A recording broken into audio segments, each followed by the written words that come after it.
नौजवान लड़की पर हमले की वारदात तहकीकात में पेशरफ्त। मोहतरम नाज़रीन आदाब, सी टुडे न्यूज़ में आप सभी का खैर मक़दम है। निज़ामाबाद शहर के नवाही इलाके चनकापेट तालाब के नज़दीक 2 दिन कबल एक नौजवान लड़की खून में लथपथ मौत व ज़िस्त की हालत में दस्तयाब हुई थी। सुबह के वक्त चहलकदमी करने वाले अफराद ने पुलिस को इत्तला दी। पुलिस ने लड़की को दवाखाने में शरीक करवाया। ये लड़की मौत व ज़िस्त की हालत में दवाखाने में ज़ेर इलाज है। आज पुलिस को लड़की पर हमले की वाक़े की तहकीकात में बासबूत और कुछ हैरान कुन बातें सामने आईं। पुलिस की तहकीकात से पता चला है कि इस हमले में लड़की की खुद मां मुलविस है। मुतासरा की मां के साथ एक ऑटो ड्राइवर भी मुलविस था। बताया जाता है कि ये दोनों के नाजायज़ ताल्लुकात थे।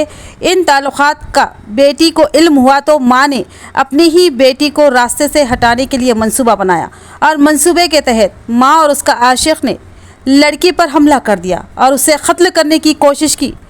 लड़की को वो लोग काफ़ी तशद्दुद किया, समझा कि वह लड़की मर गई। मुर्दा समझकर वो लोग उसे वहीं छोड़कर फरार हो गए। इत्तला है कि पुलिस ने दोनों मुल्जिमान को हिरासत में ले लिया जो कत्ल की कोशिश में मुलविस थे। दरियासना मुतासरा लड़की की हालत काफ़ी तशवीशनाक है जो ज़िला सरकारी दवाखाने में ज़ेर इलाज है।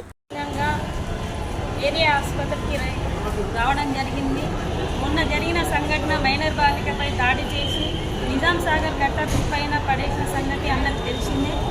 ఆ బాలికను పరామర్శించడం కోసం ఈరోజు రావడం జరిగింది. కానీ ఆ అమ్మాయి మాట్లాడే స్థితిలో లేదు. అమ్మాయి గొంతు నులిమేసి దవడలు పలగొట్టిరు, దవడలు పనిచేయట్లేదు అని చెప్పేసి డాక్టర్ చెప్తా ఉన్నారు. ఈ దాడికి కారణమైన వాళ్ళని కఠినంగా శిక్షించాలి. ఎందుకంటే ఆటోలో తీసుకొచ్చి పడేసిరు అని స్థానికులు చెప్తున్నారు తప్ప ఆటో డ్రైవర్ ఎవరో అందులో ఇంకొక వ్యక్తి ఉండి 2 వ్యక్తులు కలిసి ఆ అమ్మాయిపై దాడి చేసి హత్యా ప్రయత్నం చేశారు అని చెప్తా ఉన్నారు. ఆ అమ్మాయి నోరిస్తే కానీ అసలు సంగతి ఏంటో తెలియని పరిస్థితి ఉంది.